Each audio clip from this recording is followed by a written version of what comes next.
Kita lanjut bahas Sising Ji episode chapter 31. Nggak usah saja banyak bacot, kita langsung masuk aja ke pembahasan. Kali ini Subaji mulai bercerita pada Biksu Tan tentang awal mula dirinya dihajar oleh Sun Wukong. Pada saat itu, Baji melihat Sun Wukong sedang duduk sendirian. Baji pun mendekat lalu bertanya, "Kakak, coba lihat aturan nomor 10 dalam perjalanan ini. Di sini tidak boleh melecehkan suku manusia." Yang dianggap melecehkan suku manusia itu yang gimana ya? Apakah ngobrol dengan para gadis termasuk pelecehan? Sun Wukong lalu menjawabnya, "Itu sangat konyol. Aturan macam apa itu? Mau saja kamu diatur." Baji pun menjawab, "Bukankah aturan ini usulan darimu? Baru saja kita membahas aturan ini bersama guru, dan kamu mengusulkan aturan nomor 10 ini. Apakah kamu berniat tidak mengikuti aturan yang telah kamu buat?" Sun Wukong malah menjawabnya, "Hei, kita ini monster. Mau saja kamu diatur oleh manusia." Wukong lalu merebut kertas aturan dari Subaji dan lalu merobeknya. Wukong pun juga mengatakan bahwa aturan ini tidak penting dan aku tidak akan pernah mengikuti aturan ini. Lagi pula guru akan segera mati. Baji pun lalu berteriak, "Apakah ini sifat aslimu, Kak Wukong? Dan apakah kamu berniat untuk membunuh guru saat ini?" Wukong pun tersenyum pada Subaji, dan kali ini Baji pun akan melaporkan kejadian ini pada sang guru. Tapi Wukong malah marah-marah dan mengatakan bahwa Baji adalah babi yang busuk yang suka mengadu. Setelah itu Sun Wukong pun meninju wajah Subaji dengan keras. Sampai-sampai Subaji pun kini terpental dan kesakitan, bahkan hidungnya pun kali ini berdarah. Dia benar-benar akan melaporkan kejadian ini pada Biksu Tong. Dan kini, Sun Wukong malah mendekat pada Subaji dan menghajarnya kembali. Bahkan topi kesayangan milik Subaji yang diberikan oleh istrinya pun kali ini diinjak oleh Sun Wukong sampai hancur. Hal ini membuat Baji tidak habis pikir dengan sikap Sun Wukong. Wukong pun kembali dan memukul wajah Subaji dan menghantamkannya ke tanah sambil berkata bahwa dirinya malu mempunyai adik junior sampah macam Subaji.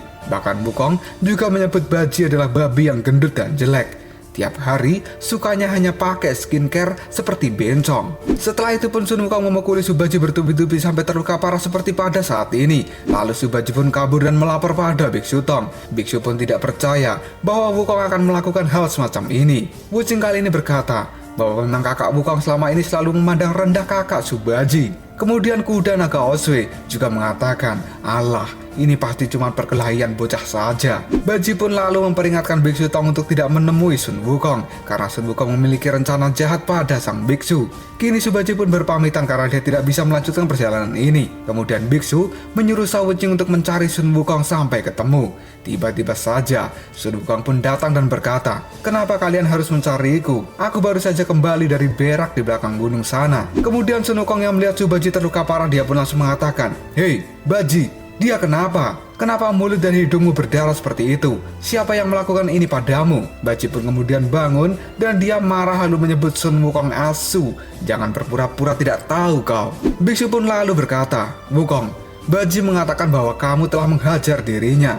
Wukong pun kaget dan mengatakan, "Hei, jangan menuduh. Kenapa aku harus menghajar Subaji?" Baji pun kini marah dan menyuruh Sun Wukong untuk mengakui semua perbuatannya. Dan Wukong kali ini tersenyum pada Subaji dan mengatakan, "Apa sih babi? Kamu pasti habis menggoda cewek-cewek kan? Lalu dipukuli. Ngaku saja. Makanya jadi orang jangan mesum. Udah mesum, nyalain orang pula."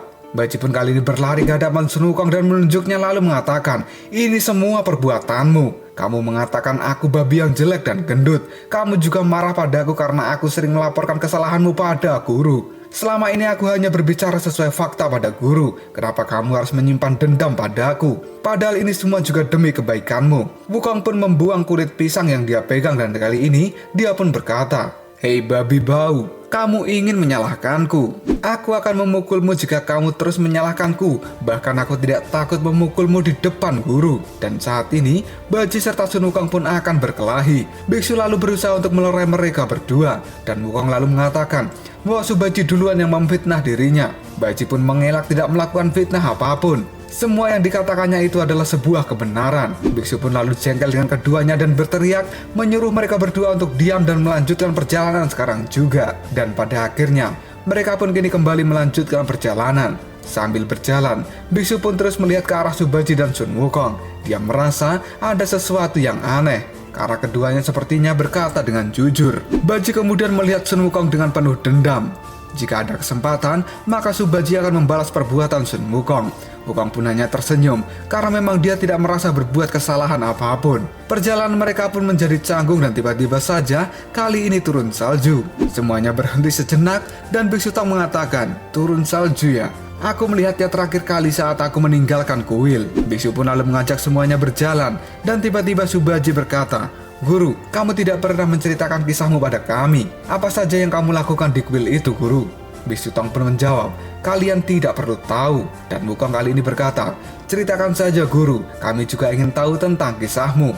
Sambil berjalan, Biksu Tang mengatakan, "Apakah kalian serius ingin mengetahui kisahku?" "Iya, Guru, ceritakan. Di kuil, aku hanya sedang menyapu lantai saja." "Guru, jujurlah, jangan bercanda." Dan kini, malam pun tiba. Biksu dan yang lainnya pun berhenti sejenak di kuil yang sudah rusak yang berada di tengah hutan. Dan kini Biksu serta Subaji pun tidur dengan lelap, sedangkan Shao Wuqing sedang duduk di atas genteng. Tiba-tiba saja datanglah Sun Wukong dan menyapa Shao Wuqing. Dan Wukong pun kali ini berkata, "Kuil ini bisa menahan dinginnya salju dan angin malam ini. Tapi kenapa kamu malah duduk di luar?" Wuqing menjawabnya, "Aku hanya mencari udara segar saja. Bahkan tugasku adalah berjaga ketika semuanya sedang istirahat." Wukong dengan senyum bengis menjawab, "Wuqing, dirimu sangat menyedihkan. Kamu bisa membeku sendirian di tempat ini." Wuqing pun kemudian menjawab perkataan dari Sun Wukong bahwa dia tidak takut dingin dan dirinya ini adalah orang yang tahan dengan dingin. "Tidak apa-apa, aku akan berjaga di tempat ini." Wukong pun kemudian mulai memprovokasi Shao Wuqing agar tidak melakukan hal ini, karena tidak seharusnya dia mengambil tanggung jawab menjaga semuanya. Karena mereka semua hanya enak-enak tidur sementara Shao Wuqing harus berjaga, mereka pasti sedang mengerjai Shao Wuqing. Wuqing pun menjawabnya, "Tidak apa-apa, aku merasa hidupku sekarang lebih baik daripada dulu." Wukong lalu bertanya, "Apakah kamu puas dengan hidupmu sekarang? Apa kamu mau tunduk dengan aturan manusia itu?" "Kalau aku sih nggak bakalan tunduk dengan aturan." Wukong kembali berkata pada Shao Wuqing, "Wuqing, Guru adalah orang yang paling dekat dengan diriku. Aku akan memberitahumu semua yang dikatakan oleh guru di belakangmu." Wuqing pun kali ini penasaran, apa yang dikatakan guru di belakangku. Kemudian Wukong mengatakan, "Guru bilang bahwa kamu adalah beban di dalam perjalanan ini, karena kamu adalah orang yang paling tidak berguna. Sebenarnya guru merasa terpaksa mengajak beban seperti dirimu ini di dalam perjalanan." Wuqing pun tidak percaya bahwa sang guru akan berkata seperti itu. Dan Wukong kembali mengatakan, "Sebenarnya aku berat mengatakan hal ini, tapi aku juga tidak tahan karena aku kasihan padamu. Guru itu sering menjelek-jelekanmu di belakang. Dia ingin kamu pergi, tapi dia tidak berani mengatakannya pada dirimu. Wuqing, menurutku kamu adalah orang yang hebat. Kenapa kamu tidak pergi saja dari tempat ini? Padahal di sini kamu mendapatkan perlakuan yang tidak baik dari guru." Wuqing pun kali ini malah marah pada Sun Wukong dan tidak percaya dengan apa yang dikatakan oleh Sun Wukong. Shao Wuqing pun kemudian mengatakan, "Jika guru ingin aku pergi, dia pasti akan mengatakannya secara langsung pada aku. Kenapa kamu harus memfitnah guru dan mengadu domba diriku dengan dirinya?" Wukong pun sontak terkejut dengan sikap dari Shao Wuqing. Dia lalu tertawa dan mengatakan, "Ternyata meyakinkanmu itu cukup sulit juga ya. Strategi adu domba tampaknya tidak berfungsi padamu. Tidak ada solusi lain lagi, aku harus menggunakan cara lain yang lebih kasar." Wuqing pun lalu mengatakan, "Kakak, apakah kamu benar-benar memukuli kakak Subaji?" Wukong pun menjawab, "Kalau iya kenapa? Beberapa orang di dunia ini berhutang budi padaku, termasuk dirimu." Setelah itu, atap kuil pun kali ini hancur. Hal ini membuat Biksu Tang terbangun dari tidurnya karena dia kaget dengan keributan yang terjadi. Tiba-tiba saja Biksu Tang dan Subaji serta kuda naga Oswe dibuat kaget karena Wuqing terjatuh dari atap dengan cukup keras. Bahkan sekarang, Shao Wuqing pun terluka cukup parah. Hal ini membuat Biksu Tang menjadi khawatir. Biksu dan Baji pun mendekati Shao Wuqing dan lalu bertanya, "Siapa yang telah melakukan hal ini padamu?" Wuqing pun mengatakan, "Kakak Wukong." Dan sekarang, Wukong pun masuk ke dalam kuil. Dia pun terkejut karena melihat Shao Wuqing sudah terbaring dan terluka. Baji lalu berteriak, "Guru, kakak sudah memukul aku, dan sekarang dia memukul adik Wuqing." Wukong yang baru datang pun kali ini mengatakan, "Ini ada apa? Aku baru saja kembali dari mencari buah di pegunungan." Baji pun lalu menunjuk Sun Wukong dan berteriak, "Semua ini adalah ulahmu, berhentilah berpura-pura." Wukong dengan santai menjawabnya, "Hei, aku tidak pernah memukuli Shao Wuqing." Biksu lalu mengatakan, "Lalu kenapa Shao Wuqing berkata bahwa kamu adalah pelakunya?" Kemudian Baji pun menimpali, "Guru, apakah kamu masih percaya dengan kakak Wukong? Jelas-jelas dia menghajarku dan juga menghajar adik Wuching. Dia ingin kita berdua pergi dari tempat ini, karena sebenarnya dia ingin gagal kita mendapatkan api abadi. Kata-kata Subaji ini membuat Sun Wukong menjadi marah. Dia lalu berteriak, "Jangan menuduhku. Aku tidak melakukan apapun pada kalian berdua. Aku paling benci difitnah seperti ini." Sambil menunjuk Wuching, Subaji pun berkata, "Hei, lihatlah itu. Apakah aku memfitnah dirimu? Apakah aku dan Shao Wuching pernah memukulmu? Apakah seluruh dunia ini menganiaya dirimu?" Wukong pun kini emosi dengan kata-kata Subaji. Dia pun menyuruh Subaji untuk diam dan jangan memancing amarahnya. Karena jika tidak, maka Sun Wukong akan menghajar Subaji. Hal ini membuat kuda naga Osway dan juga Wuching ketakutan jika Wukong benar-benar mengamuk kali ini. Sambil memandang Sun Wukong, Baji pun berkata, "Kenapa kamu marah? Bukti sudah ada di depan mata. Akui saja perbuatanmu." Wukong pun kini semakin geram, dan biksu tiba-tiba berjalan sambil memanggil nama Sun Wukong. Biksu pun kemudian berdiri di hadapan Sun Wukong dan bertanya, "Wukong, kenapa kamu melakukan semua ini? Katakan saja apa yang sedang kamu pikirkan. Ini adalah kesempatan terakhir untukmu mengatakan semuanya dengan jujur." Wukong pun kemudian berteriak, "Guru, apa kamu percaya mereka? Aku pikir kamu adalah orang yang paling bijak dalam menyelesaikan masalah. Ternyata kamu hanyalah manusia yang idiot." Biksu pun lalu mengatakan, "Wukong, kamu sudah berbuat kesalahan besar, tapi kamu tidak mau mengakuinya. Dan kamu sama sekali tidak memiliki penyesalan. Aku sungguh kecewa padamu. Pergilah, aku tidak ingin melihatmu lagi." Baji dan Wuching pun kali ini tidak menyangka bahwa Biksu Tong akan mengusir Sun Wukong.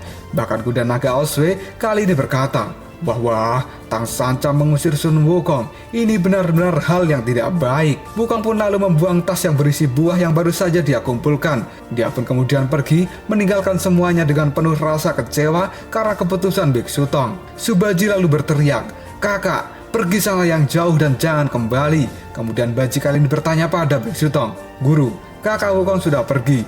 Apa yang harus kita lakukan sekarang?" Biksu pun memejamkan matanya. Dia pun kemudian duduk dan berkata, "Kalian tenanglah, aku sedang tidak mau diganggu." Biksu pun kali ini bersemedi untuk menenangkan dirinya.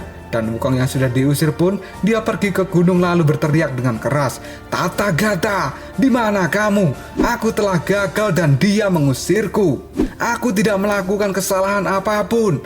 Aku tidak melakukan kesalahan apapun." Dan kini Sun Wukong pun kemudian terdiam. Dia merasa kesal karena tak merasa melakukan kesalahan tapi difitnah dan juga diusir. Dan sekarang Sun Wukong bingung harus melakukan apa. Dia pun tiba-tiba merasakan ada seseorang yang datang. Kemudian Sun Wukong melirik ke belakang.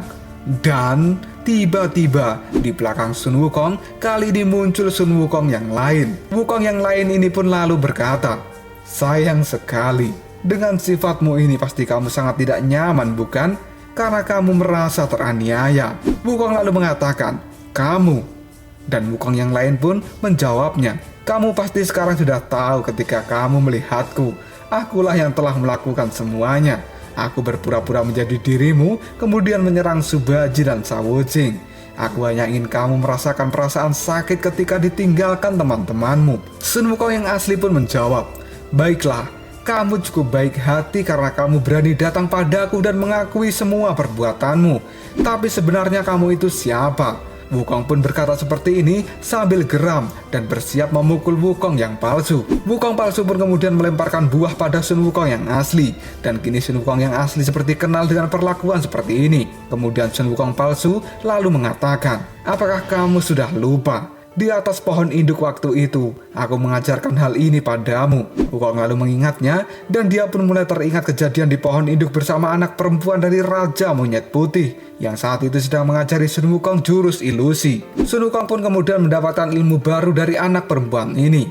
Dan pada saat itu, si anak perempuan mengatakan, "Jangan terlalu percaya dengan matamu." Dan kini, Sun Wukong pun berteriak, "Kamu adalah Xiao Liu." Wukong palsu pun menjawabnya, "Bukan. Aku sekarang bukan Xiao Liu, tapi aku adalah Liu Erho." Sun Wukong pun bingung kenapa Xiao Liu mengubah namanya menjadi Liu Erho. Liu Erho pun lalu berkata, "Wukong, apakah kamu ingat dengan janji yang pernah kamu buat? Aku seperti ini karena aku tidak punya pilihan lain. Aku tak pernah merasa senang bertahun-tahun belakangan ini. Semua ini karena kamu meninggalkanku, dan inilah faktanya.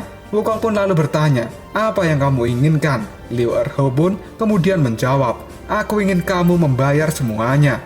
Saat ini, aku ingin membunuhmu, karena kamu sudah menyakitiku, dan aku ingin kamu merasakan sakitku selama ini. Hal ini membuat Sun Wukong kaget dengan kelakuan Xiao Liu yang dia kenal. Tiba-tiba saja, seseorang kali ini berteriak, hei, kalian, apa yang sedang kalian lakukan? Aku mendaki gunung yang tinggi ini untuk mencari kalian sejauh ini. Kalian membuatku kelelahan saja. Kini Sun Wukong dan juga Xiao Liu pun menoleh. Dan ternyata yang barusan datang adalah Biksu Tong. Dia mencari Sun Wukong sejauh ini karena ingin memastikan bahwa tebakannya adalah benar. Bahwa Sun Wukong memang ada dua. Karena menurut sang biksu, Sun Wukong yang asli akan selalu menertawakan lawannya setelah dia mengalahkannya. Sedangkan Sun Wukong yang palsu tidak melakukan hal itu. Dan kini, Biksu Tong pun sambil melihat mereka berdua, dia pun mengatakan, di antara kalian berdua, pasti ada yang palsu. Lalu apakah yang akan terjadi selanjutnya? Kenapa Xiao Liu melakukan penyamaran dan akan membunuh Sun Wukong? Benarkah dia hanya marah karena ditinggalkan oleh Sun Wukong? Dan bisakah Biksu Tong menemukan Sun Wukong yang asli di antara dua Sun Wukong ini? Jika kalian penasaran, tunggu aja jawabannya di next video. Koprol Shop. Kita lanjut bahas Xingji episode chapter 32. Gak usah cacicot banyak bacot, kita langsung masuk aja ke pembahasan. Kedatangan Biksu Tong ke puncak bukit membuat Sun Wukong yang asli dan Sun Wukong yang palsu kali ini menjadi terkejut. Kemudian Biksu Tong berkata pada mereka berdua, Wukong, apakah kamu pikir aku tidak bisa melihat masalah yang sedang kamu alami? Kamu menyebut aku idiot karena sebenarnya aku sedang menyelidiki hal ini. Dan sekarang kamu berurusan dengan monster yang palsu.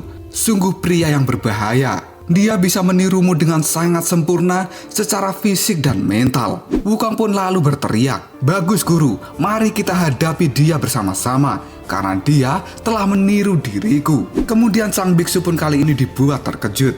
Karena Wukong yang ditunjuk, dia mengatakan pada Biksu Tong, hei, kamu penirunya, kenapa kamu menuduh aku lebih dulu? Dan kini Sun Wukong A berkata, akui saja, kamu sendiri tadi yang mengatakan bahwa kamu yang telah menyerang Subaji dan juga Shao Wuqing.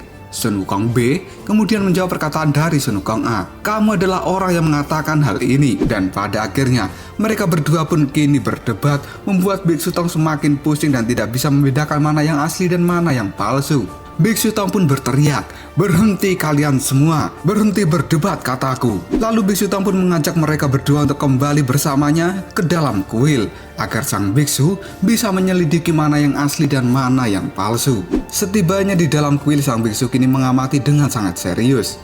Dan dia kali ini mengatakan bahwa hal ini benar-benar sangat sulit, karena semua fisik dan tingkah laku dari kedua Sun Wukong ini benar-benar tidak bisa dibedakan. Bahkan Subaji pun kali ini mengamati lingkaran emas yang ada di kepala Sun Wukong, dan itu benar-benar mirip. Lalu Shao Wuqing mengatakan bahwa ini adalah teknik peniruan yang sangat sempurna, dan hal ini benar-benar sangat sulit untuk dilakukan. Bahkan kuda naga Oswe juga tidak bisa membedakan mereka berdua. Sambil merangkak, kini Subaji berkata pada gurunya bahwa dia akan mengamati dari jarak yang lebih dekat. Setelah mengamatinya, Subaji lalu mengatakan, Guru, bahkan mereka memiliki rambut yang sama. Biksu Tong pun kemudian menatap Sun Wukong dengan tajam dan dia berkata, Subaji, kamu jangan mengamatinya terlalu dekat. Kamu harus berhati-hati dengan masalah yang akan datang secara tiba-tiba. Subaji pun menjawab perkataan dari sang biksu bahwa dia hanya ingin melakukan uji coba.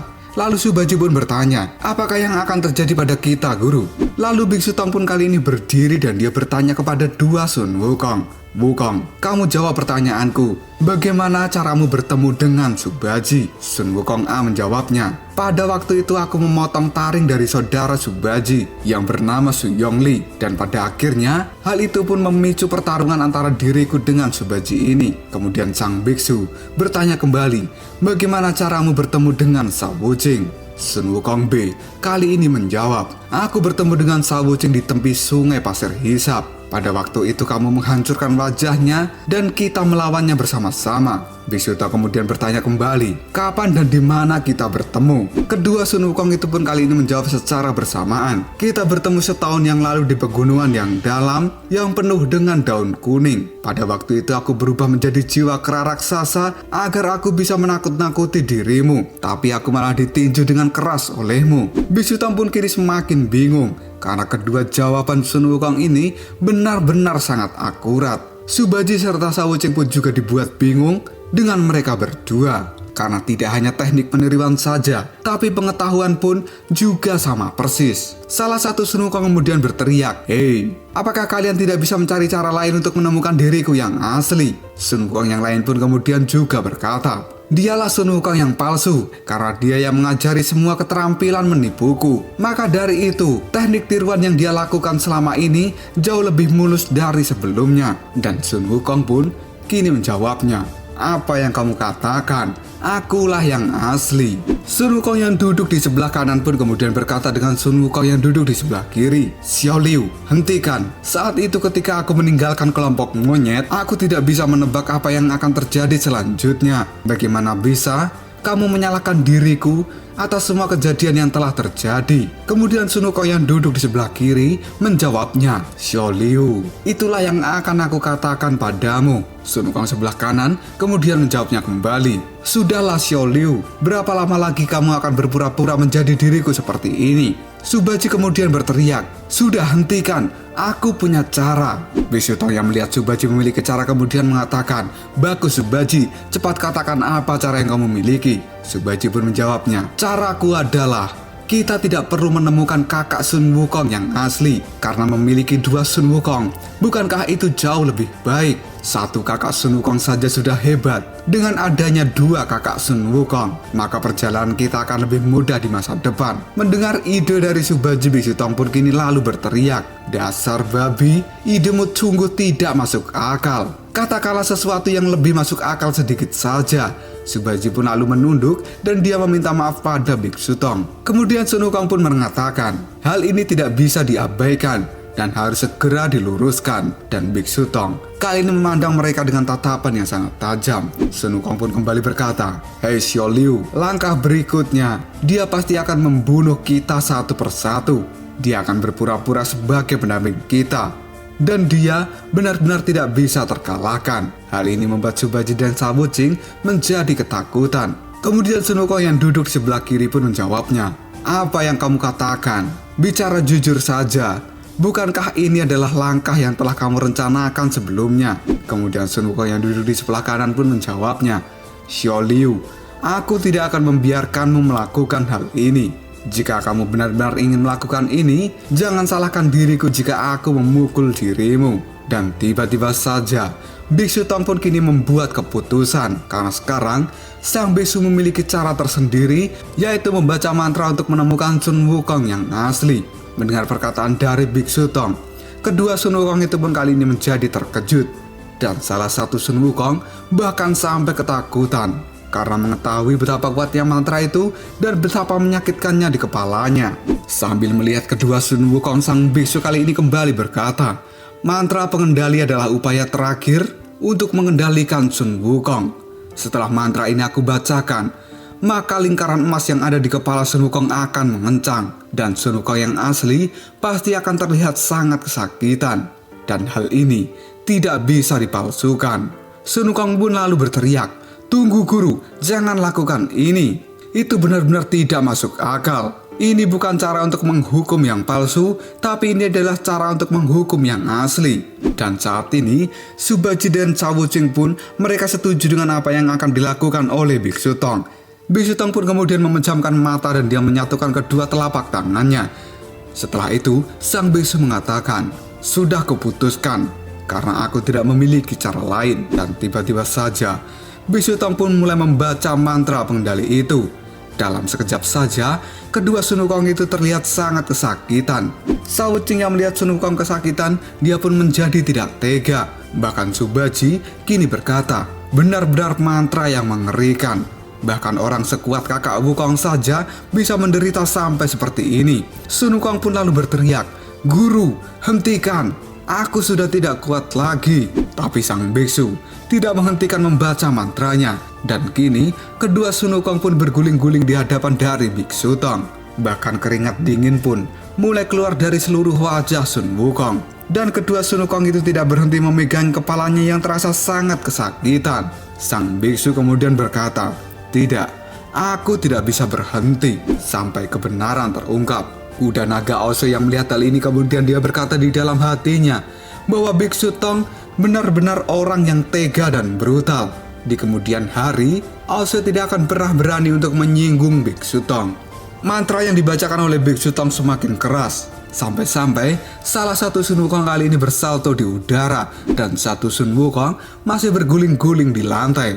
Dan tiba-tiba saja Sun Wukong yang berguling di lantai pun kali ini dibuat terkejut. Karena Sun Wukong yang tadi bersalto di udara kali ini berjalan dan berada di samping dari sang biksu. Hal ini membuat Sun Wukong yang ada di lantai tidak tahu dengan apa yang sebenarnya terjadi. Sun Wukong yang telah berada di samping dari Biksu Tong kemudian dia mengatakan, "Guru, mantra apa yang kamu baca?" Sang biksu pun menjawabnya, "Aku hanya melakukan doa untuk makan siang.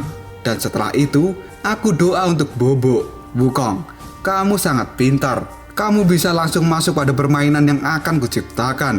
Bahkan aktingmu juga cukup bagus." Sambil tersenyum Sun Wukong pun menjawabnya, "Tentu saja guru, aku telah lama bersama dirimu dan aku tahu dengan cara-cara yang akan kamu lakukan." Sun Wukong yang masih ada di lantai kali ini dia terdiam karena dia merasa telah dibohongi. Setelah itu Sun Wukong palsu pun kali ini berdiri dan dia mengatakan, "Hehehe, ternyata begitu ya. Kalian benar-benar licik. Kukira kalian semua itu bodoh. Ternyata kalian benar-benar cerdik dan tidak sebodoh yang kukira." Sun Wukong pun lalu berkata, "Xiao Liu, kemarilah. Aku akan menghadapimu." Dan tiba-tiba saja Xiao Liu pun kini menunjukkan wujud aslinya. Xiao Liu kemudian berkata pada Sun Wukong, Wukong, kita sudah tidak bertemu selama ratusan tahun. Dan ini adalah penampilan baruku.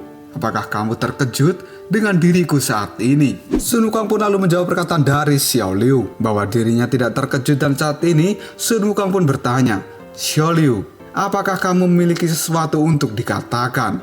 Xiao Liu pun kemudian menjawab perkataan dari Sun Wukong, "Aku tidak memiliki apapun untuk dikatakan. Karena hari ini kalian sungguh sangat beruntung.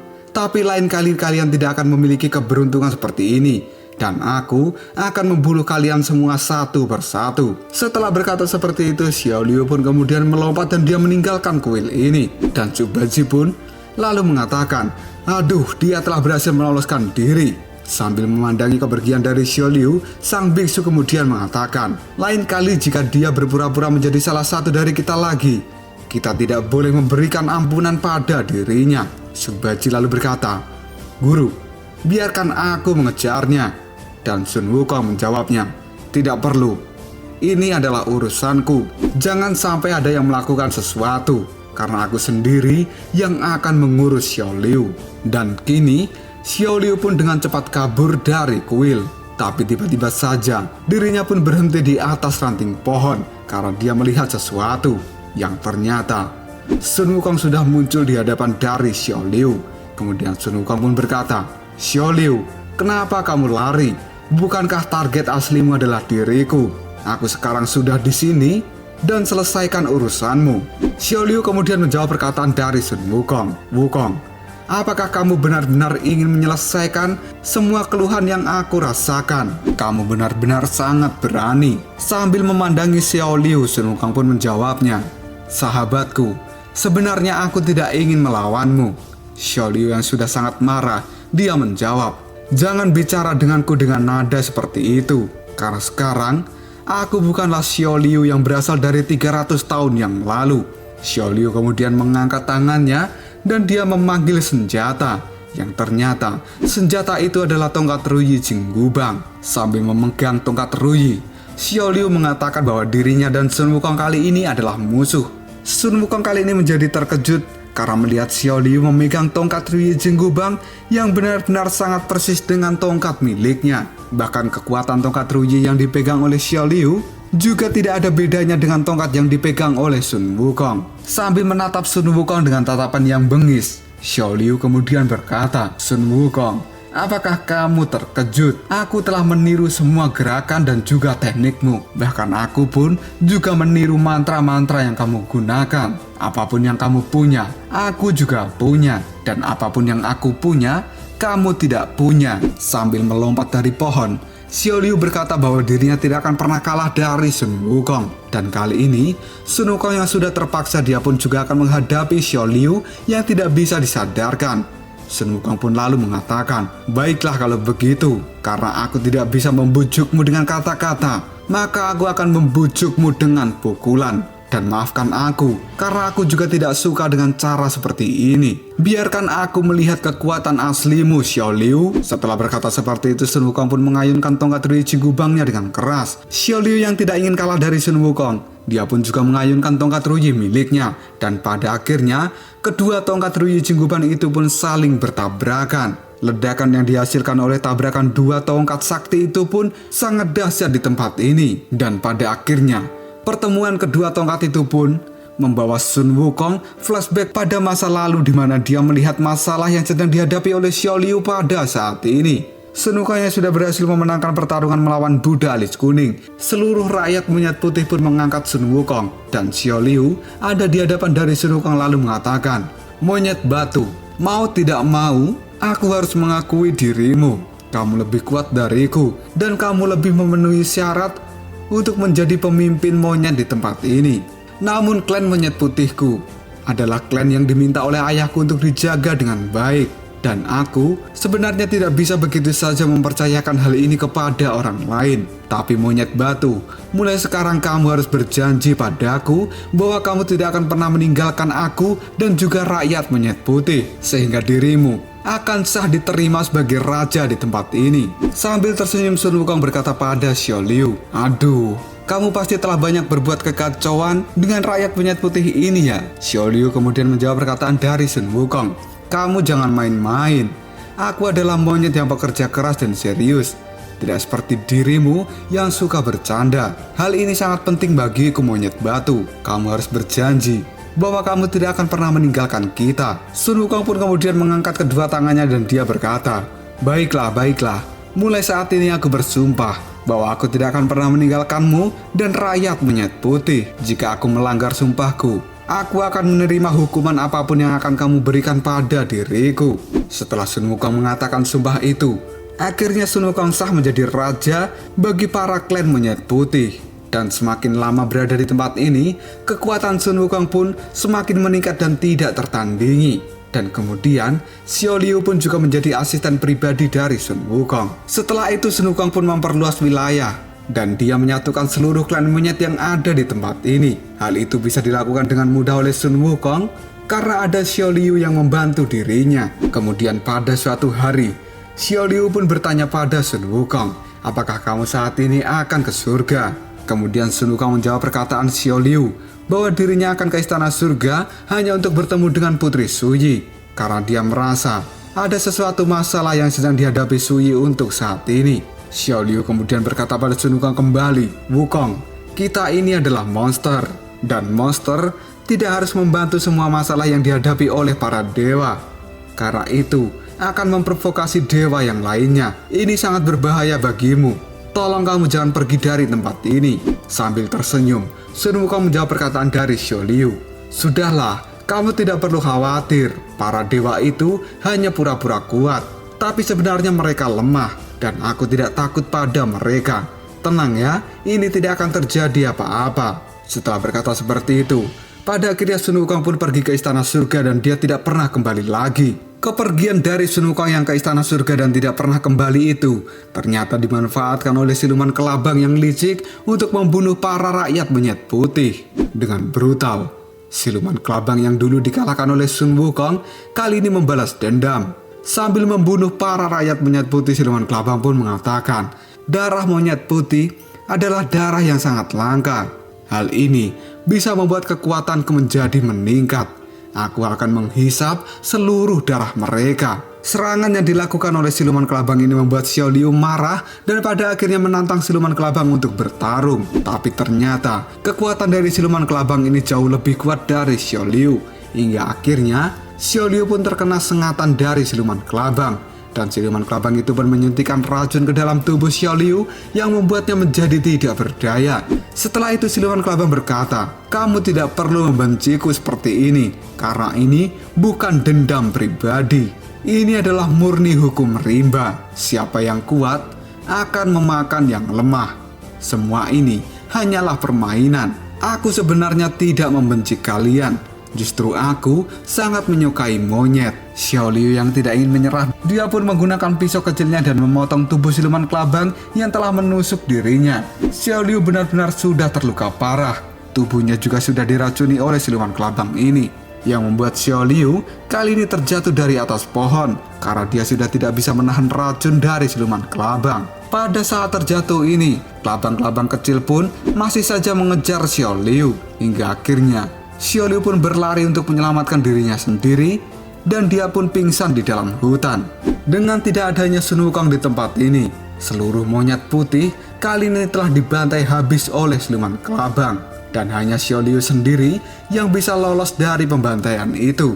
Xiao Liu yang sudah sadar dari pingsannya pun kali ini dirinya kembali ke pohon induk di mana monyet putih berada. Sesampainya di sana, Xiao Liu dibuat terkejut bukan main karena seluruh monyet putih sekarang sudah mati dan tidak ada yang tersisa satupun. Pemandangan yang dilihat Xiao Liu kali ini benar-benar membuatnya sangat terpukul. Dia merasa dirinya adalah orang yang tidak berguna dan benar-benar membuatnya putus asa. Xiao Liu pun menangis dan tidak tertahan lagi.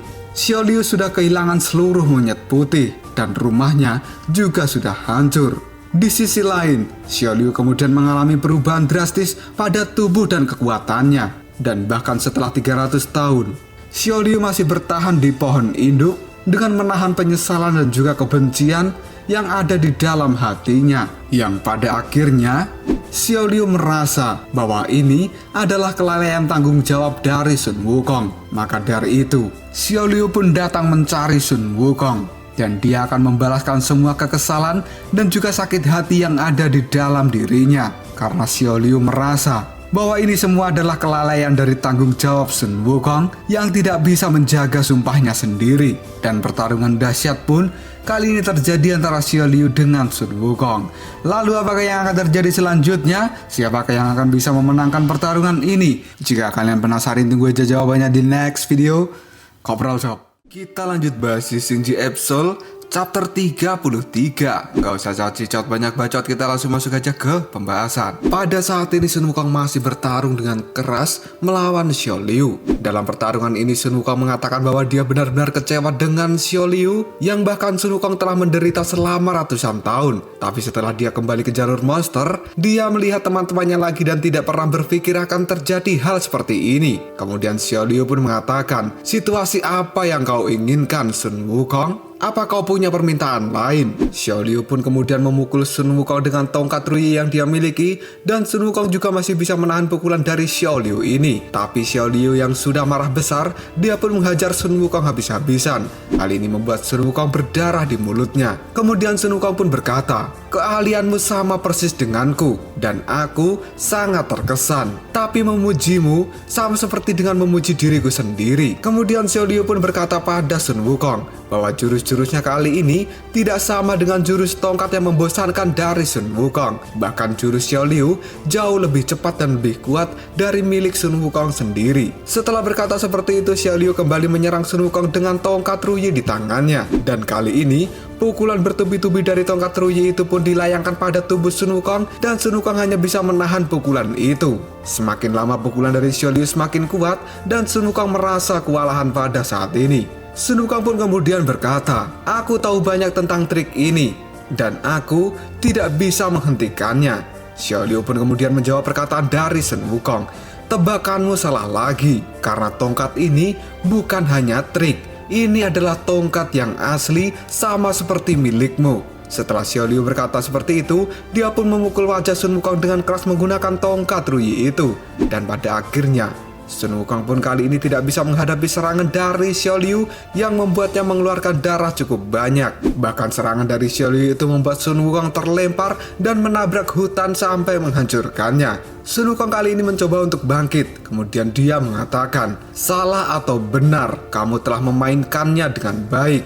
Dan kamu juga telah menyempurnakan cara bermain tongkat monyet terbang." Xiao Liu yang sudah muncul di hadapan dari Sun Wukong, dia kali ini mengatakan, "Raja Kera, aku telah berlatih pertempuran ini selama ribuan tahun, dan itu aku lakukan hanya untuk hari ini. Dulu aku mengira kau sudah mati, tapi aku merasa senang ketika mendengar kabar bahwa kamu kembali ke jalur monster ini, karena aku bisa membunuhmu dengan tanganku sendiri." Sun Wukong yang mendengar perkataan dari Xiao Liu itu, kemudian dia menyebutnya bahwa Xiao Liu sudah gila. Kemudian Sun Wukong mengatakan, "Dulu aku sering melindungi kalian. Setelah beberapa ratus tahun, semuanya terlihat semakin buruk. Aku baru saja meninggalkan para rakyat monyet.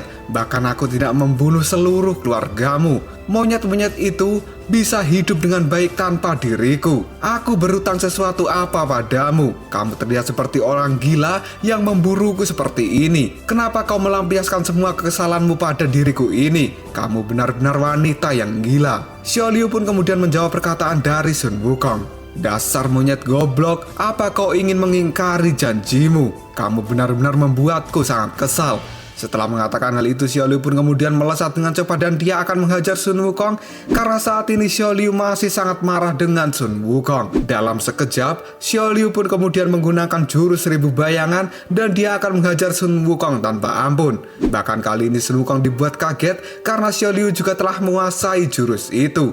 Sun Wukong kemudian merasa mungkin saja jurus Xiao Liu ini hanyalah sebuah bayangan biasa. Tapi setelah dia berusaha untuk menyerangnya, ternyata itu adalah bayangan yang asli, yang sama keras dengan tubuh aslinya. Sun Wukong yang lengah kali ini mendapatkan pukulan tongkat tepat di wajahnya. Kemudian Xiao Liu yang lain, mereka terus menghajar Sun Wukong pada saat ini. Serangan bertubi-tubi dari Xiao Liu ini membuat Sun Wukong merasa kewalahan. Bahkan saat ini, tangan dari Sun Wukong juga terkena pukulan tongkat Ruyi yang membuat jarinya seperti patah. Xiao Liu yang tidak ingin berhenti menyerang, dia kemudian memukul tubuh Sun Wukong serta kepalanya bertubi-tubi. Kemudian Xiao Liu berteriak, "Raja Kera, kau memang lebih kuat dariku sejak kamu lahir dari sebuah batu. Dunia ini benar-benar tidak adil, tapi itu tidak akan berlaku selamanya. Aku selama ini memiliki keinginan untuk mengejarmu dan melampaui dirimu. Dengan kecepatan yang luar biasa dan juga tubuh 1000 bayangan, Xiao Liu tidak akan melepaskan Sun Wukong begitu saja." Bahkan Xiao Liu mengatakan bahwa dirinya pada saat ini lebih kuat dari Sun Wukong. Pukulan tongkat Ruyi dalam jumlah yang banyak pun kali ini terus menghantam tubuh Sun Wukong yang membuatnya benar-benar tidak berdaya. Bahkan tongkat dari Sun Wukong sendiri kali ini terlepas dari genggaman tangannya. Xiao Liu yang sudah muncul di hadapan Sun Wukong kali ini, dia kemudian berkata bahwa ini kekuatan aslinya yang jauh melebihi kekuatan dari Sun Wukong sendiri. Pukulan tongkat Ruyi kembali dilayangkan oleh Xiao Liu dengan keras dan menghantam wajah dari Sun Wukong. Hal ini membuat Sun Wukong terlempar dan kembali menabrak pepohonan sampai hancur. Biksu Tongsu Baji dan juga Shao Wuqing kali ini hanya bisa mengintip dan melihat pertarungan antara Sun Wukong dengan Xiao Liu. Kemudian Baji merasa khawatir karena Sun Wukong dipukuli begitu saja. Biksu Tong yang sudah melihat pertempuran ini kemudian dia mengatakan, "Meskipun Xiao Liu luar biasa, tapi aku merasa Sun Wukong masih menahan kekuatan terbesarnya." Subaji lalu bertanya, "Kenapa dia melakukan itu, Guru?" Dan Biksu Tong kali ini menjawabnya, "Di dalam pertempuran sebelumnya, aku telah melihat semangat juang yang kuat dari Sun Wukong. Tapi kali ini, semangat juangnya itu tidak muncul karena dia memiliki keraguan di dalam hatinya dan dia tidak bisa bertindak kejam pada temannya itu. Di sisi lain, pada saat ini Xiao Liu tidak memiliki beban apapun. Jika ini terus berlanjut, kemungkinan besar Sun Wukong akan dibunuh." Subaji kemudian bertanya, "Lalu apa yang harus kita lakukan, Guru?" Kemudian Biksu Tong menjawabnya, "Apa yang harus kita lakukan?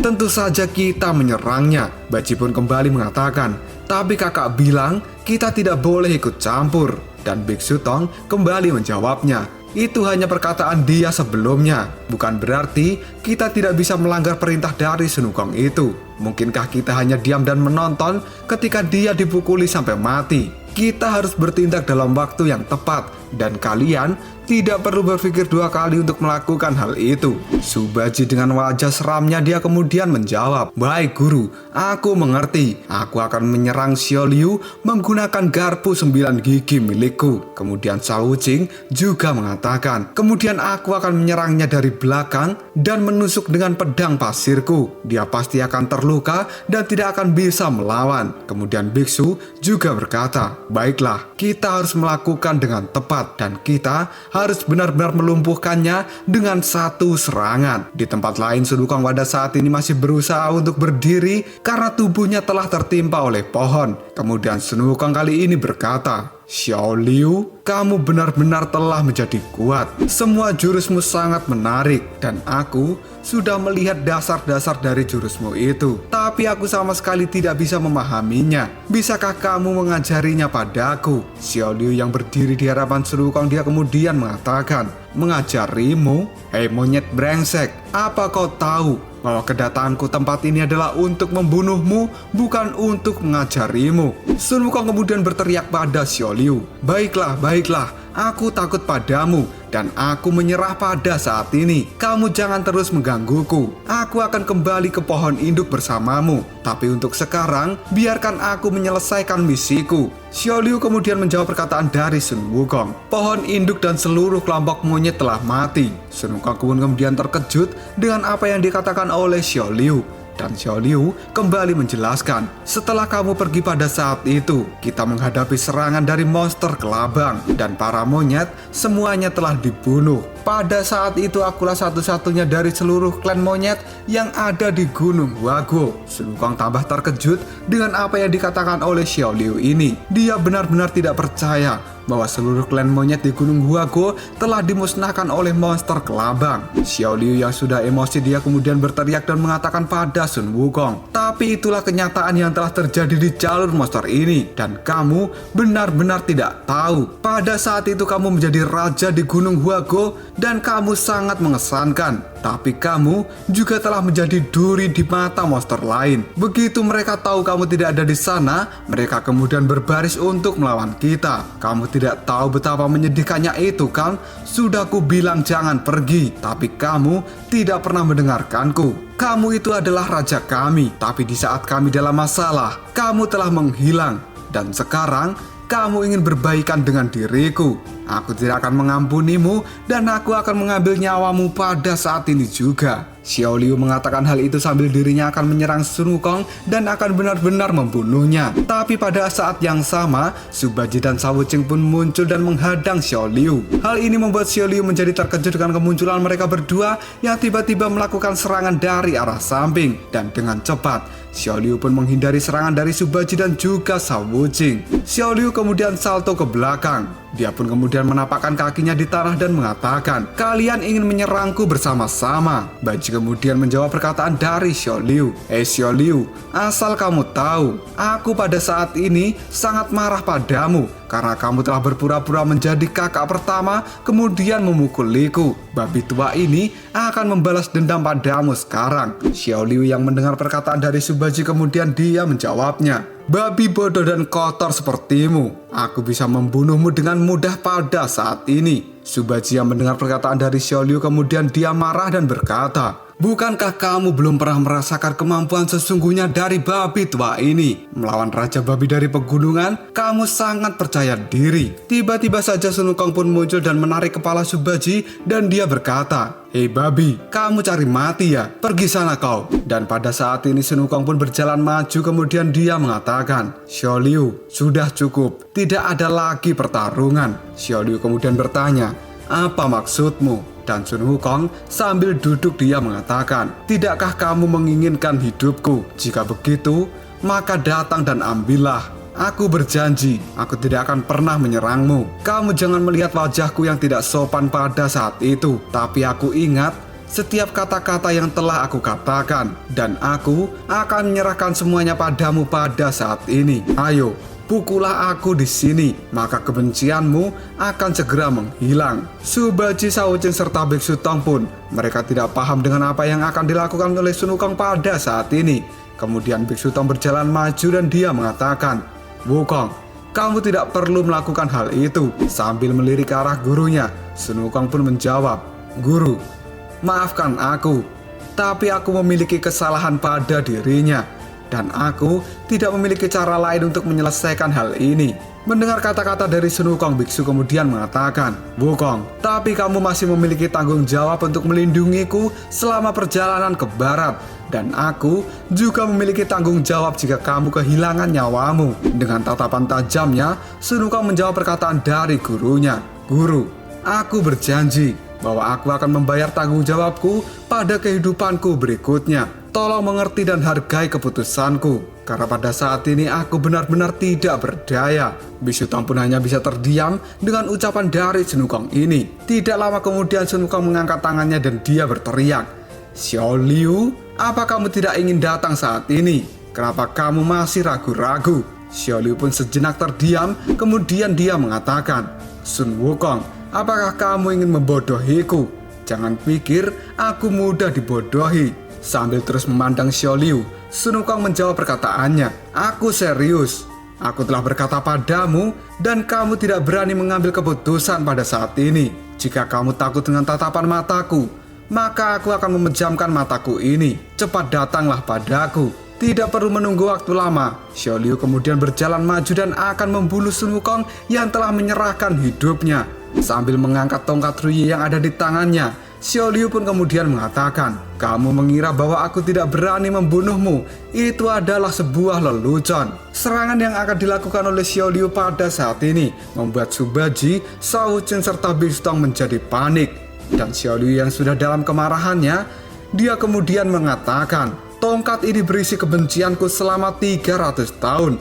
Dasar monyet yang brengsek, matilah kamu." Setelah berkata seperti itu, Xiao Liu pun benar-benar memukul kepala Sun Wukong dengan keras dan darahnya pun sampai muncrat. Tapi setelah melakukan hal itu, Xiao Liu kali ini menjadi kaget karena dia melihat Sun Wukong tidak menghindar sama sekali.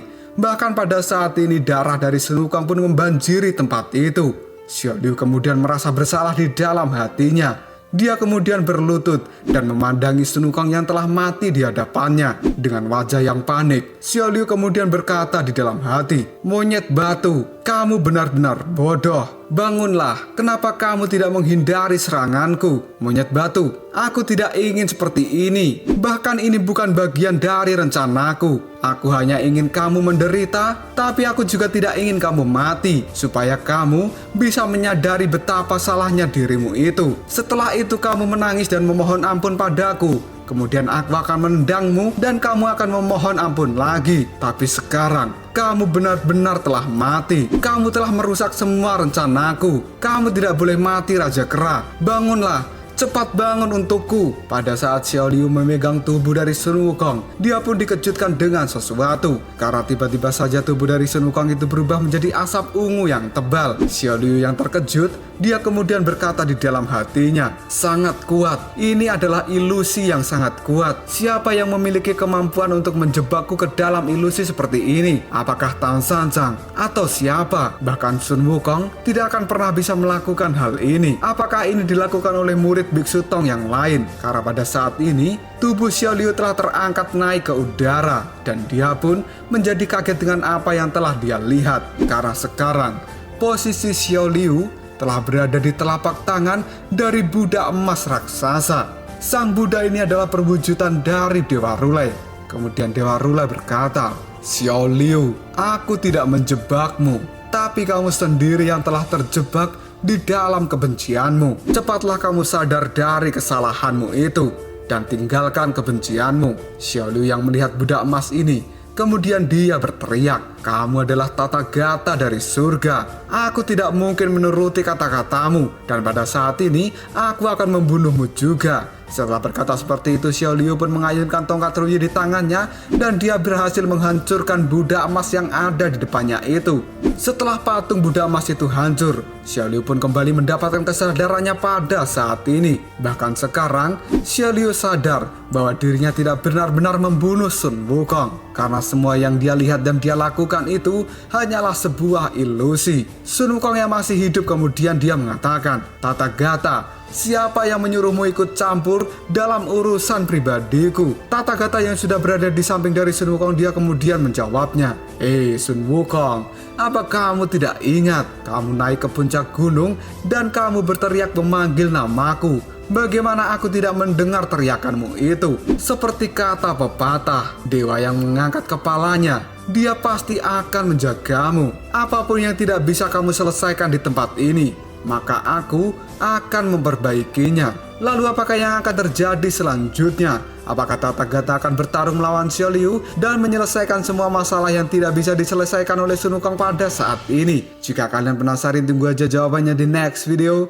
Koprol Sob. Kita lanjut bahas si Shinji Episode chapter 34. Gak usah cacicot banyak-banyak, kita langsung masuk aja ke pembahasan. Biksu Tongbaji serta Shao Wuqing yang melihat kedatangan dari Tathagata, mereka bertiga pun kali ini menjadi terkejut. Kemudian Subaji mengatakan, Hei, dewa itu terlihat sangat tampan dariku. Siapa dia sebenarnya? Kemudian Shao Wuqing menjawabnya, apakah kamu tadi tidak mendengar? Dia adalah Tathagata. Dan Biksu Tong juga berkata, dia adalah salah satu dewa tertinggi di istana surga. Dan ini sedikit berbeda dari yang diharapkan. Xiao Liu yang sudah melihat kemunculan dari Tathagata, kemudian dia berkata, akankah dewa sepertimu harus turun ke jalur monster ini secara langsung? Dan kini Xiao Liu pun menjadi panik dengan kedatangan dari Tathagata ini. Kemudian Tathagata pun menjawab perkataan dari Xiao Liu. Kamu ingin membunuh Sun Wukong, tapi kamu baru saja melakukannya di dalam ilusi. Apa yang kau rasakan? Apakah kamu bisa menjadi bahagia? Kamu harus belajar sesuatu untuk melepaskan belenggu kebencian di dalam dirimu. Xiao Liu kemudian menjawab perkataan dari Tathagata. Apa ini lelucon? Tidak ada yang benar-benar terjadi. Aku tidak ingin menuruti kata-katamu. Melihat Xiao Liu yang masih keras kepala, Dewa Rulai atau Tathagata pun kali ini mengatakan, kalau begitu, biarkan aku yang menjadi lawanmu. Aku adalah orang yang telah memenjarakan Sun Wukong. Jika kamu ingin balas dendam, maka kamu harus membalasnya padaku.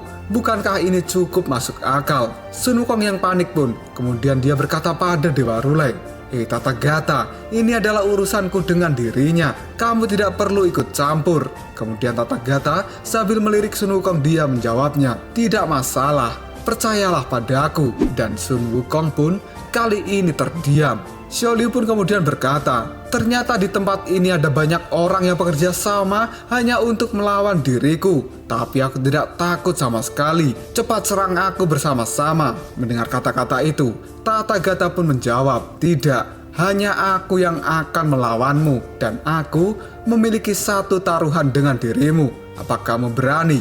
Xiao Liu pun menjawabnya, apa itu? Sambil mengangkat tangannya, Dewa Rulai kemudian mengatakan, jika aku bisa mengalahkanmu dengan satu gerakan saja, maka kamu tidak perlu mengganggu Sun Wukong lagi. Tapi jika tidak, aku tidak peduli lagi dengan urusan di antara kalian.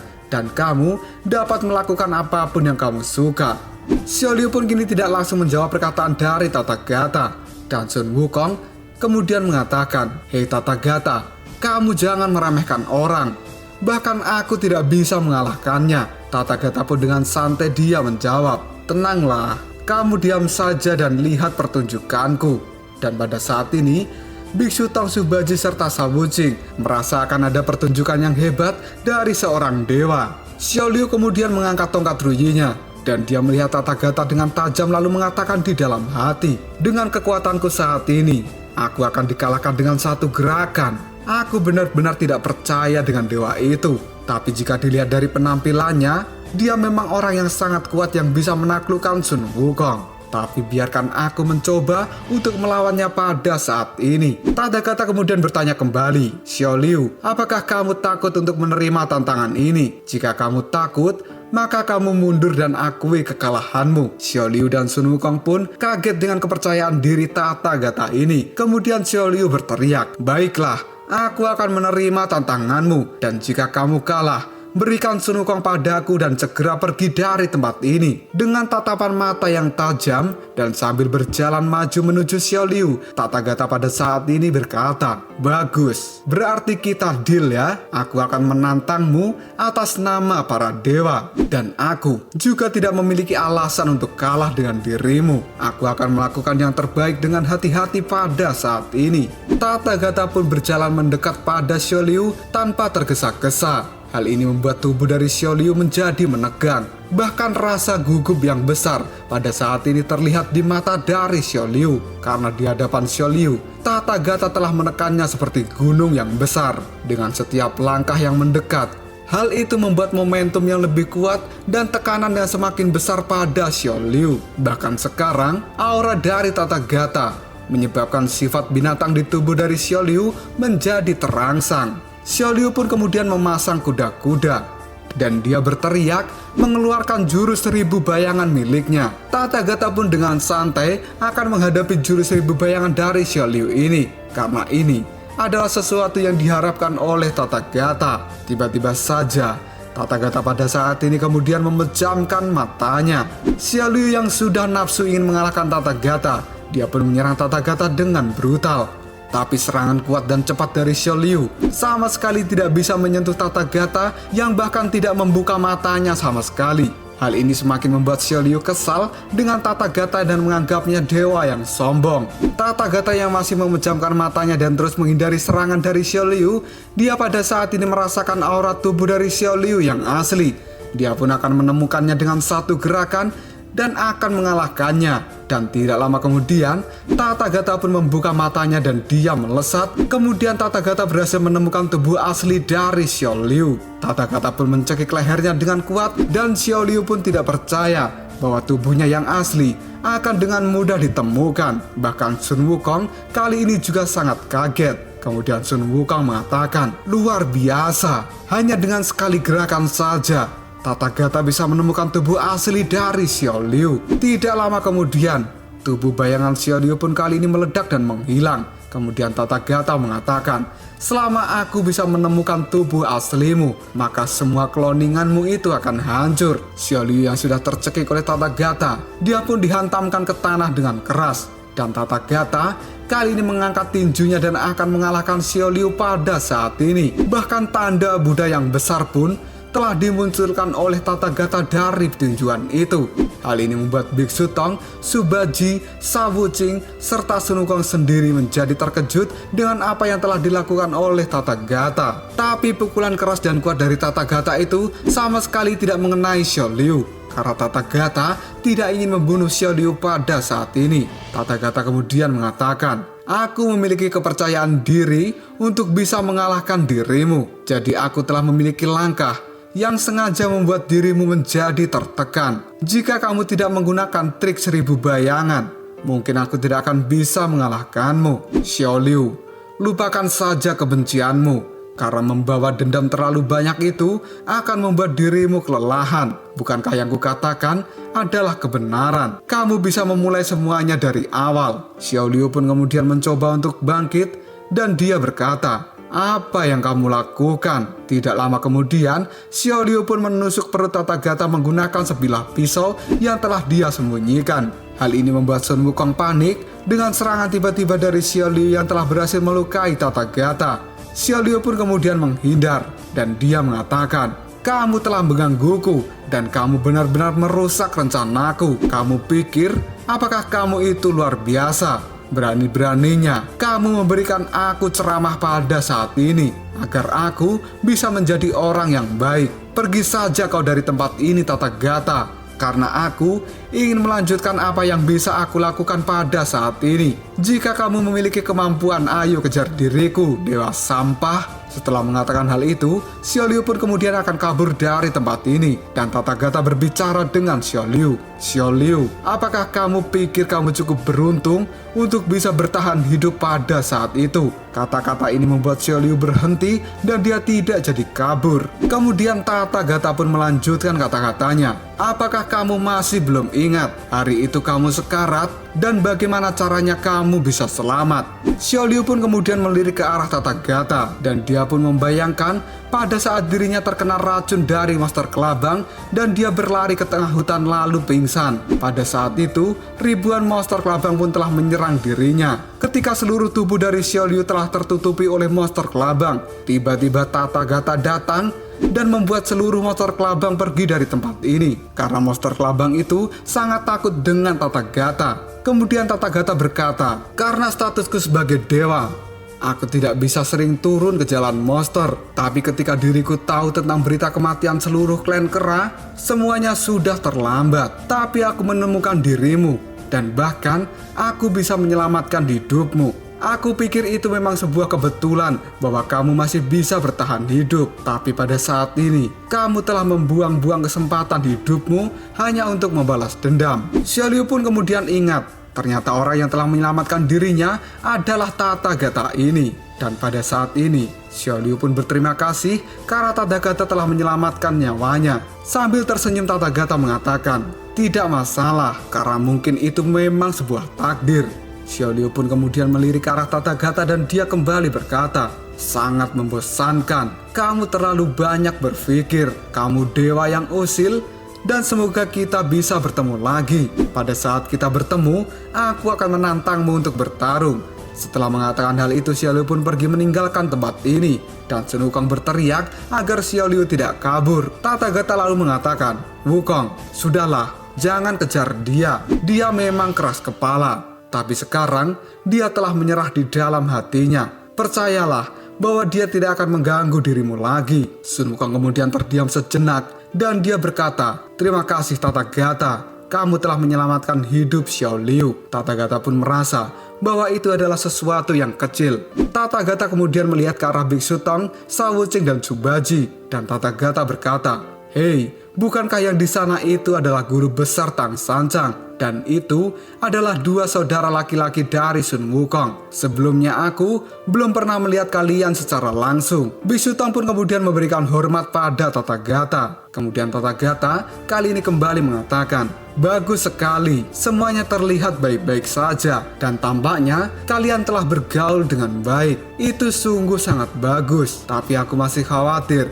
apakah Sun Wukong bisa bergaul dengan manusia?" Dan kini Biksu Tong pun menjawabnya, "Itu bukan masalah besar Tathagata, selama aku sedikit toleran." Dan pada saat ini Tathagata pun melihat Biksu Tong adalah perwujudan dari Sui Guo. Kemudian Subaji adalah perwujudan dari pemuda yang telah dimakan Sun Wukong di kehidupan sebelumnya. Serta Shao Wuqing adalah perwujudan dari dewa yang juga telah dibunuh oleh Sun Wukong. Tathagata yang melihat hal ini, kemudian dia mengatakan, "Baik sekali. Semuanya terlihat sangat bagus. Kalian telah berjalan bersama-sama dan ini benar-benar bukan takdir yang acak. Aku tidak menyangkanya sama sekali." Sun Wukong pun kemudian berkata pada Tathagata, "Hei, kamu jangan bicara terus. Lihatlah itu darahmu tidak berhenti. Apakah kamu tidak ingin mengobatinya?" Tathagata pun menjawabnya, "Kamu tidak perlu terlalu khawatir." Dan kini Tathagata pun memegang tubuh dari Sun Wukong lalu dia mengatakan, "Wukong, perjalananmu masih panjang. Kamu harus bekerja keras pada saat ini. Dan sekarang aku akan segera pergi." Wukong pun kemudian mengatakan, "Tunggu sebentar. Apakah aku bisa menemukanmu kembali jika aku berteriak ke langit di masa depan?" Tathagata tidak menjawab perkataan dari Sun Wukong dan dia menghilang begitu cepat dari tempat ini menjadi butiran-butiran cahaya. Sun Wukong, Shao Wuqing serta Subaji pun hanya bisa melihat kepergian dari Tathagata. Dan pada saat ini Biksu Tong pun kemudian bertanya, "Wukong, dia mengatakan sesuatu yang tidak bisa dijelaskan. Aku mendengar bukan takdir yang diacak. Apakah kamu tahu artinya?" Sun Wukong menjawabnya, "Aku tidak tahu, Guru. Masalah di tempat ini sudah selesai." Dan saat ini Biksu Tong mengajak mereka semua untuk kembali melanjutkan perjalanan. Di tengah-tengah perjalanan itu, Biksu Tong mengajak mereka semua untuk kembali ke kuil dan mengambil kuda naga Oswe. Subaji lalu bertanya, "Guru, apakah dia benar-benar naga sesungguhnya? Bahkan jika dia memang manusia naga, Pasti dia adalah naga yang tidak berguna. Kita berpindah ke Istana Surga pada saat ini. Tathagata yang berada di perpustakaan Istana Surga, dia pun menemui sejarawan dan mengatakan, Wenku King, kali ini aku punya penemuan yang baru di Jalan Monster. Wenku King pun kemudian menjawabnya, Tathagata, ternyata Anda diam-diam pergi lagi ke tempat itu ya. Para dewa pasti tidak akan senang jika mereka mengetahui hal ini. Tathagata pun menjawabnya, jika kamu tidak mengatakan pada mereka, pasti mereka juga tidak akan tahu. Apakah kamu akan membocorkan hal ini? Wenku King pun menjawabnya, tidak akan pernah. Kemudian Tathagata pun melanjutkan kata-katanya, di Jalan Monster, aku telah melihat Biksu Tong serta murid yang lain, dan aku belum mengonfirmasi hal ini kepadamu kan? Wenku King pun kemudian mengatakan, apakah kamu akan menceritakannya kali ini? Tathagata menjawabnya, benar. Dan Wenku King, dia mengatakan, jika begitu ceritakan, dan aku akan mencatat semua monster fana di jalur monster itu sesuai dengan instruksi dari Anda.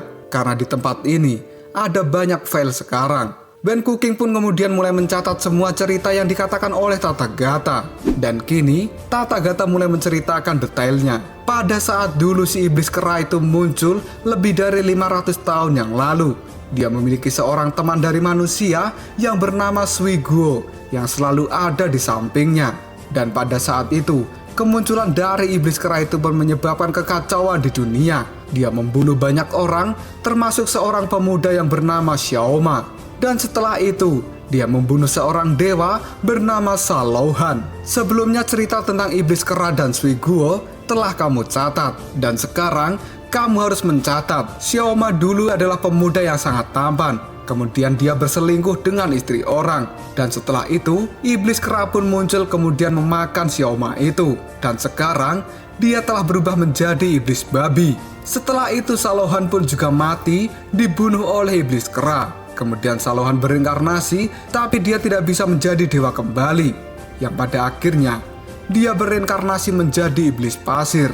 Dan pada saat ini, mereka semua telah bersatu kembali dalam kehidupan ini, sedikit banyak menebus kekurangan dari kehidupan sebelumnya, dan mereka sekarang bekerja sama untuk pergi ke surga barat demi mendapatkan api abadi. Mendengar cerita itu, Wenku King pun kali ini menjadi terkejut karena ternyata Biksu Tong adalah reinkarnasi dari Suiguo. Tathagata pun kembali berkata, mereka sekarang bisa berkumpul. Mungkin saja itu adalah takdir dari pertemuan mereka di masa lalu. Wenku King pun kemudian bertanya, lalu apa yang akan menjadi penyebab saat ini di masa depan? Kemudian Tathagata menjawabnya, saat aku berada di kolam kehidupan Istana Surga, aku tidak bisa melihatnya. Bahkan para dewa tidak akan tahu bagaimana semuanya itu berjalan. Karena di dalam sana, semua tampak gelap dan suram di masa depan. Dan aku merasa sesuatu yang buruk akan segera terjadi.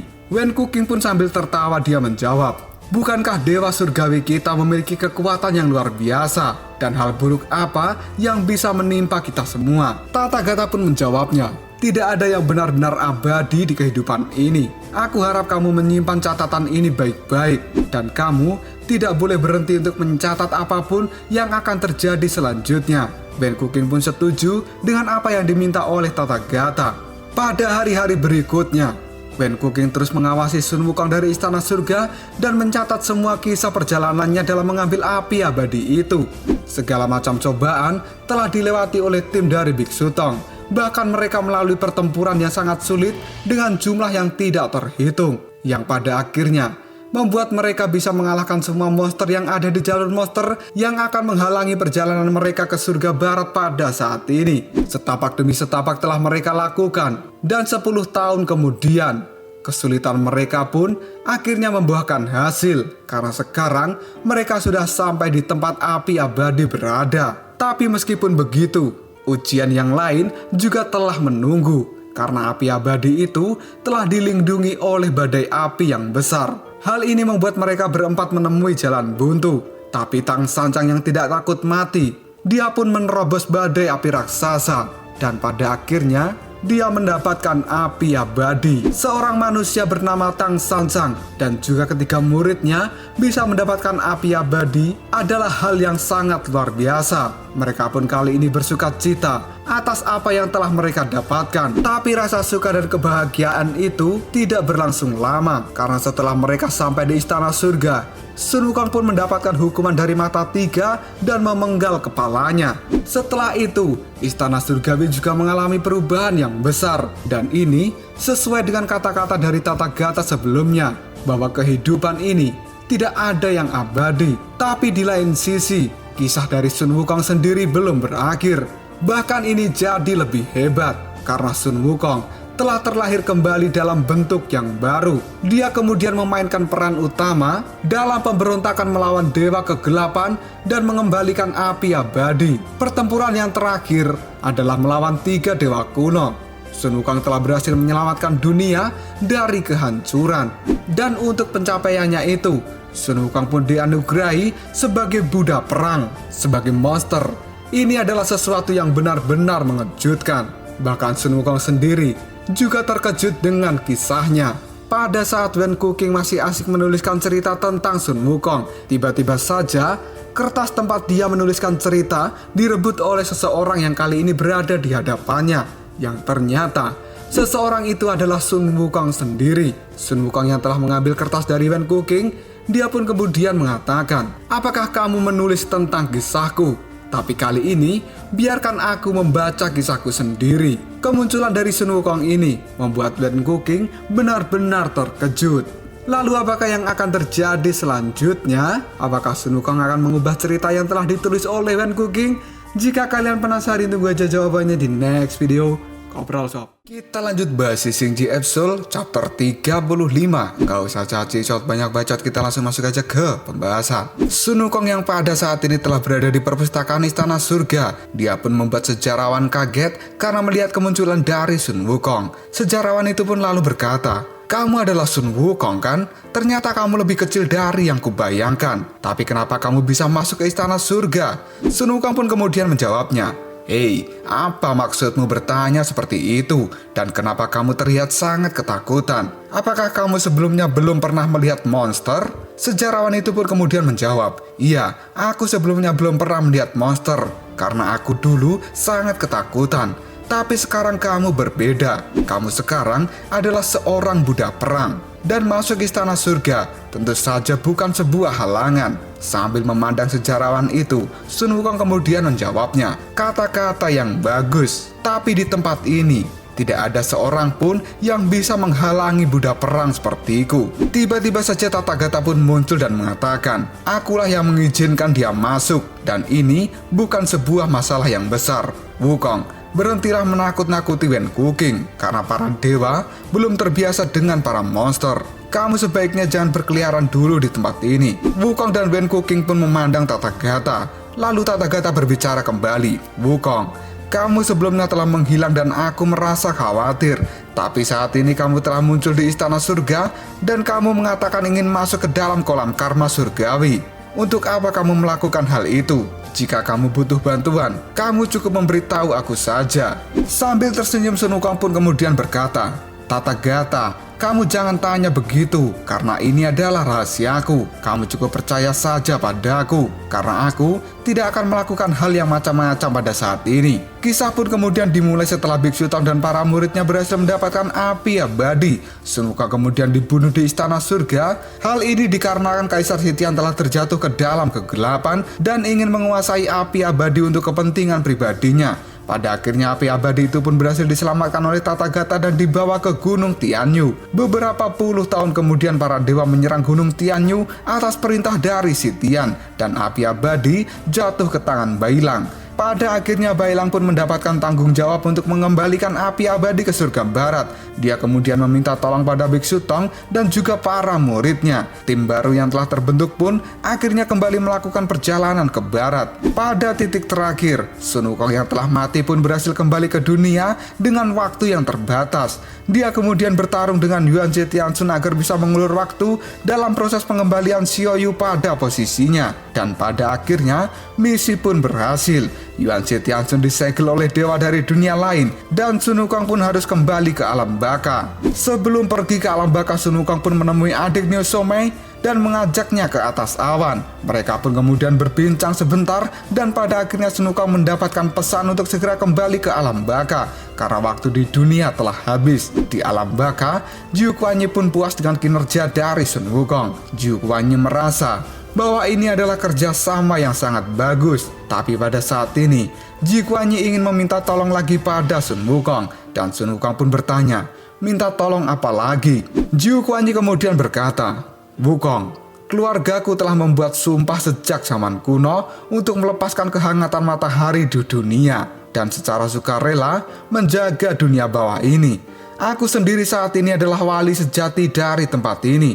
Posisiku berada di atas Raja Alam Baka sebelumnya. Alam Baka ini sudah seperti rumahku sendiri. Tapi akhir-akhir ini aku merasa ada gejolak yang tidak biasa di berbagai lapisan alam baka. Para jiwa di tempat ini tidak bisa melepaskan pikiran dari dunia dan mereka terlihat sangat gelisah. Lalu apakah yang harus kulakukan? Tanya Sun Wukong. Jiu Kuan Yi pun kemudian menjawabnya, tolong bantu aku untuk menyelidiki roh-roh jahat yang tidak dikenal dari masa lalu. Ada kolam karma di istana surga. Kupikir di tempat itu kamu bisa menemukan jawabannya. Aku sendiri saat ini tidak bisa pergi dan hanya kamu yang bisa melakukan hal ini. Sun Wukong lalu berkata, jika begitu berikan aku tiket 1 hari di dunia karena aku mungkin tidak bisa melakukan hal ini secara singkat. Jiu Kuan Yi pun lalu berkata, baiklah, tiket 1 hari untuk hidup di dunia. Aku akan memberikannya padamu. Nih, terima. Jiu Kuan Yi pun kemudian melempar tiket itu pada Sun Wukong. Dan Sun Wukong kali ini menangkap tiket itu. Tapi ternyata tiket yang diberikan oleh Jiu Kuan Yi bukan tiket 1 hari, melainkan itu adalah tiket 1 tahun. Kita berpindah ke istana surga pada saat ini. Wukong yang sudah berada di depan kolam karma, dia pun menyentuh airnya dan berkata, Tathagata, bagaimana caranya aku memakai kolam ini? Tathagata pun menjawabnya, kamu tinggal masuk saja ke dalamnya. Setelah kamu masuk, kamu akan merasakan hawa dingin dan pikiranmu akan dikosongkan. Lalu lihat apa yang ingin kamu lihat. Wukong kemudian berkata, ternyata para dewa itu sedikit lebih pintar karena bisa membuat sesuatu seperti ini. Dan kini, Tathagata pun bertanya pada Sun Wukong, Wukong, ada legenda yang mengatakan bahwa kamu sudah mati. Tapi sebenarnya apa yang sedang kamu sembunyikan? Wukong pun kemudian menjawabnya, tidak apa-apa, dan aku masih hidup pada saat ini. Tathagata kemudian berkata kembali, jasa-jasamu sebelumnya sangat besar, dan kamu dianugerahi sebagai budak perang. Kenapa kamu tidak tinggal di istana surga saja? Karena masih banyak yang harus kamu pelajari di tempat ini. Wukong pun kemudian tertawa dan menjawab, tidak kusangka pada akhirnya Sun Wukong ini bisa menjadi bagian dari istana surga dan aku bisa menjadi dewa. Sepertinya hal itu sangat menyenangkan. Tapi maaf, aku tidak bisa tinggal di tempat ini. Bagaimanapun juga, aku ini adalah seorang monster dan monster itu harus hidup dengan monster yang lain. Karena aku suka dengan kebebasan. Jadi aku memilih untuk menjadi monster saja daripada harus menjadi seorang dewa. Untuk gelarnya tidak masalah, aku akan menerimanya. Tapi untuk tinggal di tempat ini, aku sungguh tidak bisa. Tathagata kemudian berkata, tapi Wukong, misi sebagai dewa adalah untuk menjaga dunia agar tetap di jalan yang benar. Wukong pun kemudian tertawa keras sambil mengatakan, Tathagata, kamu itu memiliki aturan yang banyak yang harus kupatuhi. Aku bisa mati bosan karena mengikuti peraturanmu. Lupakan itu Tathagata. Aku akan pergi sebentar dan nanti kita bicara lagi ya. Wukong pun lalu berlari dan dia masuk ke dalam kolam karma. Di kolam karma ini Sun Wukong merasa airnya terasa gelap dan dia melihat seperti asap hitam yang merupakan bagian dari kumpulan karma seluruh makhluk hidup. Wukong kemudian terkejut karena dia sepertinya menemukan sesuatu. Tathagata yang berada di pinggiran kolam lalu mengatakan bahwa dia merasakan firasat yang buruk. Sejarawan Wen Kuqing lalu bertanya, apakah semua itu karena Sun Wukong? Dan Tathagata saat ini menjawabnya, dia tidak akan meminta masuk ke dalam kolam tanpa sebab dan akibat yang tidak beralasan. Meskipun dia menolak mengatakan tujuannya, itu pasti adalah masalah yang penting. Api abadi sudah kembali ke posisinya. Perang antara dewa dan juga asura juga telah berhenti. Saat ini tidak ada konflik apapun, tapi aku merasa sesuatu yang tidak enak. Surga telah mengalami perubahan besar dan saat ini kekuatan kita telah jauh melemah. Tiba-tiba saja seorang prajurit terburu-buru mendatangi Tathagata. Dia terlihat sangat panik dan kemudian mengajak Tathagata untuk keluar melihat sesuatu yang ada di luar istana surgawi. Tathagata pun kemudian bergegas untuk melihat hal itu. Dan pada saat ini, Tathagata pun dibuat terkejut. Di tempat lain, pada saat ini sebuah bayangan muncul dari dalam es dan berkata, "Halo teman lama," pada Jenderal Surga Timur yang ada di depannya. Dan orang itu adalah Kaisar Sitian. Sitian pun kemudian berkata, "Kamu teman atau musuh? Karena aku mendapatkan pengunjung yang tidak terduga belakangan ini." Jenderal Surga Timur pun kemudian menjawabnya, "Kamu akan segera tahu. Tidak sabar ya ingin melihatnya?" tanya sang jenderal. Di istana surga, semua dewa kali ini panik karena saat ini banyak armada kapal perang yang berterbangan di istana surga. Hal ini ternyata dipicu oleh munculnya bangunan istana raksasa misterius yang tiba-tiba berada di depan istana surga. Dan bangunan ini juga yang membuat Tathagata terkejut. Armada kapal perang istana surgawi pun kali ini berterbangan dan mengepung bangunan raksasa misterius itu. Kita berpindah ke Hotel Xiangqi milik Biksu Tong. Di sana sang biksu sedang kedatangan tamu dari kerajaan Tianzhu. Biksu pun tahu bahwa kerajaan ini sebelumnya hanyalah sebuah legenda karena tidak pernah ada yang melihatnya. Bailang pun lalu bertanya pada tamu yang datang, "Apakah kamu berasal dari kerajaan Tianzhu ini?" Dan para monster juga mengatakan bahwa penduduk Tianzhu memiliki tubuh yang beracun. Tamu itu pun kemudian mengatakan, "Benar sekali. Dan namaku adalah Bodhi. Jika kalian mengikuti cerita Sisingji Dream dan juga Sisingji Next atau Roh Darah Bumi, kalian pasti tahu bahwa Bodhi ini adalah Yuto yang sedang menyamar dan dia diutus oleh Tathagata." Bodhi pun pada saat ini kemudian berkata, "Aku adalah murid ke-18 dari Dharma King Pusan Karmapa dari Tianzhu." Biksu, sebelumnya Anda pernah melihat guru agung di kobaran api abadi. Aku pikir Anda adalah orang yang dapat dipercaya.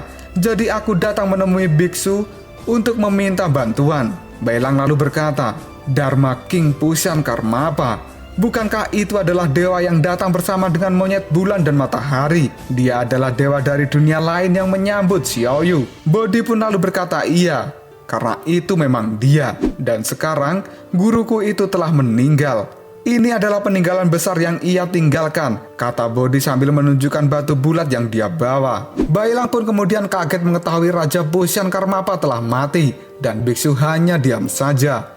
Bodhi kemudian bersujud sambil berkata, "Setelah guru menyambut api abadi, dia kemudian dieksekusi karena alasan yang tidak jelas. Guruku telah dituduh menyinggung Dewa Brahma.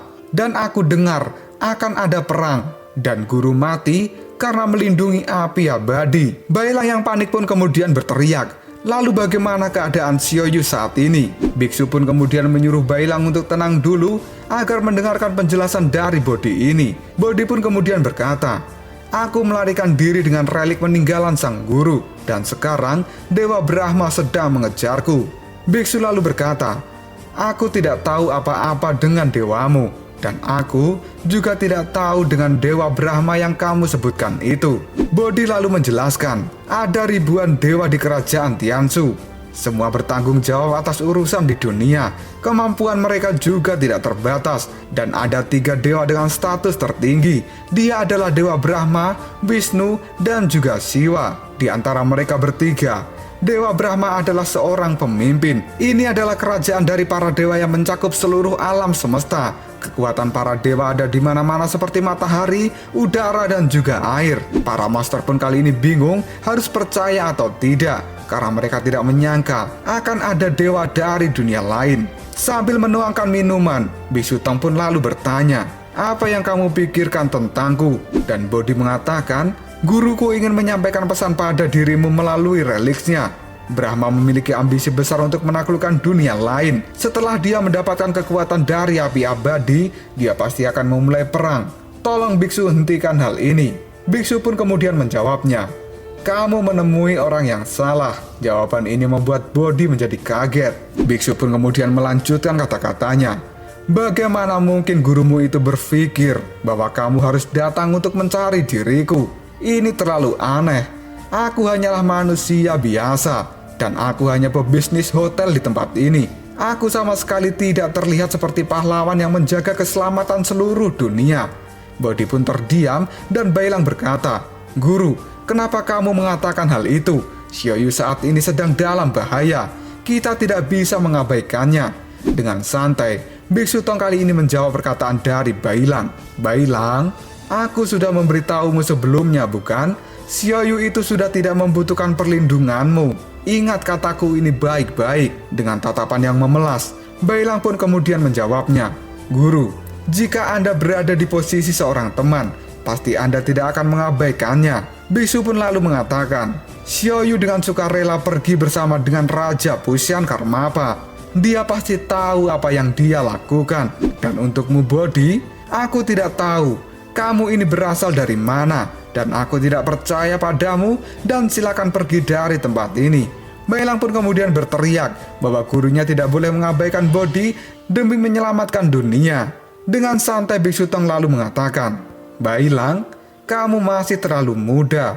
Di dunia ini banyak pembohong dan mereka ada di mana-mana. Bodi kemudian berteriak bahwa dia tidak berbohong dan jika Dewa Brahma berhasil mendapatkan api abadi, maka konsekuensinya tidak terbayangkan. Biksu pun tetap santai dan dia tidak ingin ikut campur karena dia akan menjadi seorang pebisnis hotel di tempat ini. Biksu lalu menyuruh Bodi untuk segera pergi dari hotelnya. Dan tiba-tiba saja, hotel Biksu Tong pun kali ini meledak. Semua orang yang ada di dalamnya kali ini panik dengan apa yang telah terjadi. Atap hotel Biksu Tong pun kali ini hancur dan bolong.